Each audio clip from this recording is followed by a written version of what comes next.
Hello दोस्तों, मैं GK गुरुजी में आप सभी का स्वागत करता हूं। आज हम लोग पढ़ने जा रहे हैं चट्टान के बारे में।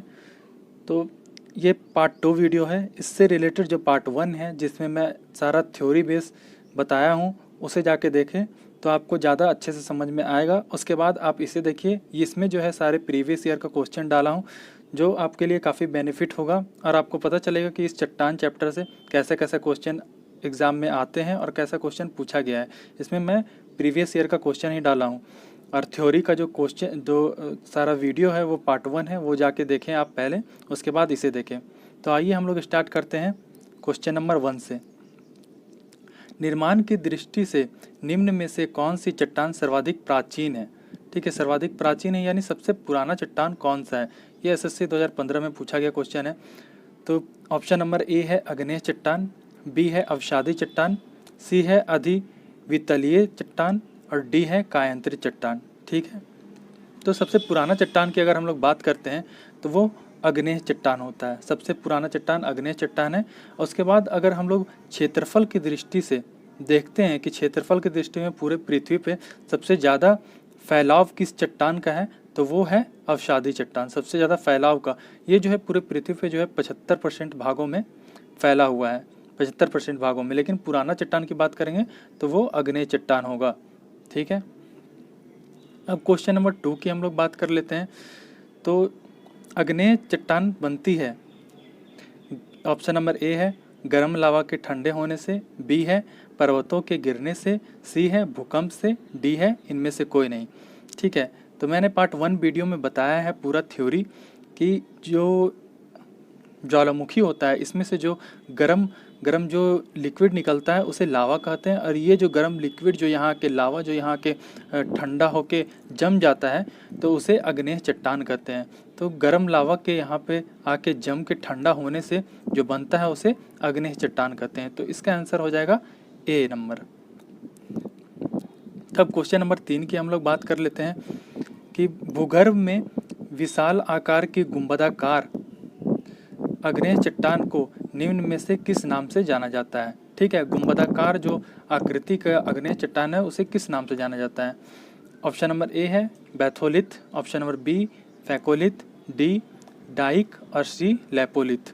तो मैंने बताया है कि ये जो ज्वालामुखी है, ज्वालामुखी से जब मैग्मा बाहर निकलता है तो यहाँ के जमता है तो उसे अग्नेय चट्टान कहते हैं। ठीक है, लेकिन कभी कभी जो है ये मैग्मा बाहर ना जाके अंदर ही ज़मीन के अंदर भूगर्भ में ही जम जाता है और ये अलग अलग भिन्न भिन्न आकार में जमता है तो उसे भिन्न भिन्न नाम से जाना जाता है। जैसे कि अगर ये ऐसे गुंबदकार गुंबदनुमा जमता है तो उसे बैकोलिथ कहते हैं, और जब ये यहीं पे ऐसे लहरदार आकृति ले लेता है तो उसे फैकोलिथ कहते हैं, और जब ऐसे दरार में फंस जाता है तो उसे डाइक कहते हैं।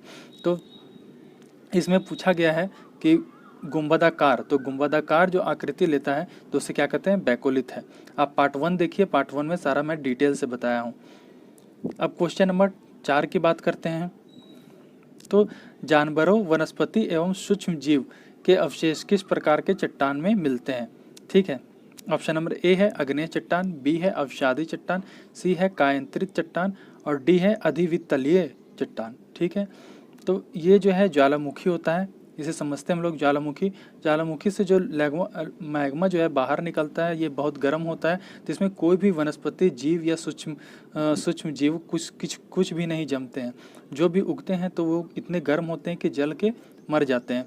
और यही जब चट्टान ठंडा हो जाता है, जब कुछ भी प्राकृतिक कारण जैसे हवा या पानी से उड़ के कहीं और आके ऐसे परतदार बन के जम जाते हैं तो उसे अवसादी चट्टान करते हैं। और ये इसमें जो है सूक्ष्म जीव, वनस्पति और जानवर यहाँ पे जो है पनप जाते हैं। तो वो कौन सा चट्टान होता है? अवसादी चट्टान। इसीलिए इसका आंसर हो जाएगा अवसादी चट्टान, क्योंकि अग्नेय चट्टान तो काफ़ी गर्म होता है, इसमें तो कुछ होगा नहीं, तो इसी के लिए अवसादी चट्टान इसका आंसर हो जाएगा। अब हम लोग क्वेश्चन नंबर 5 की बात करते हैं। तो भूपृष्ठ का कितना प्रतिशत भाग अवसादी चट्टान से ढका है? ठीक है, तो मैंने ऊपर में बताया है कि जो क्षेत्रफल की बात करें तो सबसे ज़्यादा क्षेत्रफल में जो फैला हुआ चट्टान है वो कौन सा चट्टान है? अवसादी चट्टान है। और कितना परसेंट पे? 75% में। ठीक है, लेकिन हम लोग सर्व प्राचीन या फिर पुराना चट्टान की बात करें तो वो कौन सा चट्टान होता है? अग्नेय चट्टान। ठीक है, वो अग्नेय चट्टान होता है। अब क्वेश्चन नंबर हम लोग 6 की बात कर लेते हैं। तो कोयला किस चट्टान से पाया जाता है, ठीक है। तो हम लोग जानते हैं कि जिस चट्टान में जीव जंतु या वनस्पति निवास करेंगे, उसी चट्टान में जो है कोयला पाया जाएगा। तो आग्नेय चट्टान जो होता है वो तो काफ़ी गर्म होता है, उसमें तो किसी भी प्रकार का कोई जीव पनपेगा नहीं। जब यहाँ से जब अवसादी चट्टान जो यहाँ के परतदार रूप में जम जाता है, तो इसमें जो है बहुत प्रकार के वनस्पति जमते हैं, जन्म ले लेते हैं, तो इसमें ही कोयला पाया जाता है। तो इसीलिए इसका आंसर हो जाएगा अवसादी चट्टान, और अवसादी चट्टान को जो है परतदार चट्टान भी कहते हैं। तो इसका आंसर ए नंबर हो जाएगा। आइए हम लोग बात करते हैं क्वेश्चन नंबर 7 की। तो पेट्रोल खनिज तेल किस चट्टान में पाया जाता है? ये जेपीएससी का जो है 2012 का क्वेश्चन है। तो ये जो इसका आंसर हो जाएगा अवसादी चट्टान, क्योंकि उसी चट्टान में जो है कोयला, पेट्रोलियम या खनिज तेल कोई भी पाया जाएगा जिसमें वनस्पति या फिर किसी प्रकार का सूक्ष्म जीव जो है पाया जाएगा। तो वो जो परतदार चट्टान होता है, अवसादी चट्टान, उसी में पनपता है। अब क्वेश्चन नंबर हम लोग 8 पे आते हैं। तो इस देखते हैं, निम्न में से परतदार चट्टान नहीं है। परतदार चट्टान यानी अवसादी चट्टान, ठीक है। अवसादी चट्टान का दूसरा नाम होता है परतदार चट्टान। तो ऑप्शन नंबर ए है चूना पत्थर, बी है बलुआ पत्थर, सी है सैल और डी है क्वार्जाइट, ठीक है। तो हम लोग जानते हैं कि चूना पत्थर जो है, बलुआ पत्थर जो है और सैल है, ये तीनों क्या होता है? परतदार चट्टान या अवसादी चट्टान होते हैं। लेकिन ये जो क्वार्जाइट है, ये अवसादी चट्टान नहीं होता है। ये कौन सा चट्टान होता है? ये रूपांतरित चट्टान होता है, ठीक है। आप लोग पार्ट 1 वीडियो जाके देखिए, उसमें मैंने पूरी अच्छे से बताया कि कौन सा आग्नेय चट्टान है, कौन सा अवसादी चट्टान है और कौन सा रूपांतरित चट्टान है, तो आपको पता चल जाएगा। अब क्वेश्चन नंबर हम लोग 9 की बात कर लेते हैं। तो निम्न में से कौन आग्नेय चट्टान नहीं है, ठीक है। आग्नेय चट्टान नहीं है तो ग्रेवो, ठीक है, ग्रेनाइट, डोलोमाइट और बेसाल्ट, ये दिया है ऑप्शन। तो ग्रेवो, ग्रेनाइट और बेसाल्ट जो होते हैं वो सारे आग्नेय चट्टान होते हैं, और जो डोलोमाइट होते हैं ये होते हैं अवसादी चट्टान। तो इसका आंसर हो जाएगा डोलोमाइट, ठीक है। उसके बाद क्वेश्चन नंबर हम लोग 10 की बात कर लेते हैं। तो क्वार्जाइट निम्न में से किसका कायांतरित रूप है, ठीक है। ये भी क्वेश्चन पूछा गया है, आप लोग देखिएगा। तो पहला ऑप्शन दिया है चूना पत्थर, दूसरा दिया है डोलोमाइट, तीसरा दिया है बलुआ पत्थर और चौथा दिया है सैल, ठीक है।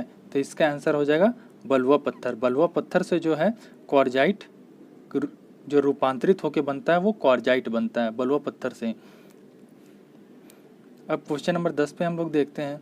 इसमें है निम्न में से कौन सा मृत सैल है, ठीक है। कौन सा मृत सैल है? ऑप्शन नंबर ए दिया है अवसादी चट्टान, बी है आग्नेय चट्टान, सी है कायांतरित और डी है इनमें से कोई नहीं, ठीक है। तो मृत सैल कौन होता है? जैसे ये ज्वालामुखी है, इसमें से जो लावा निकलता है और यहाँ पे आके जमता है, तो उसे आग्नेय चट्टान कहते हैं। और आग्नेय चट्टान काफ़ी गर्म होता है, इसमें किसी भी प्रकार का कोई जीव जंतु नहीं पनपता है, इसलिए इसे मृत सैल कहते हैं।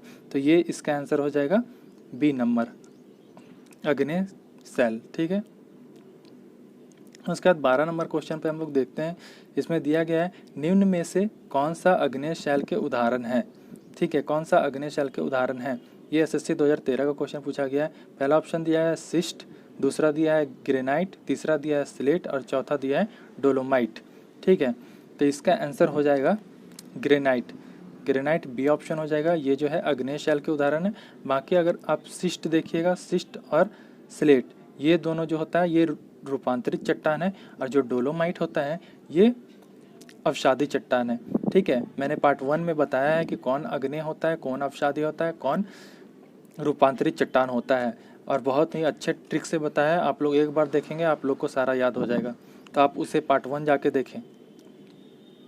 उसके बाद हम लोग बात कर लेते हैं क्वेश्चन नंबर 13 का, कि बलुआ पत्थर परावर्तित होता है। ऑप्शन नंबर ए निस में, बी सिस्ट में, सी काइनाइट में और डी ग्रेफाइट में, ठीक है। तो बलुआ, अभी मैंने ऊपर में बताया कि बलुआ पत्थर से जो है वो क्वार्जाइट बनता है, ठीक है। और ये VBI क्वेश्चन है, क्योंकि ये बहुत सारे एग्जाम में बहुत बार पूछा गया है कि बलुआ पत्थर से कौन सा चट्टान बनता है।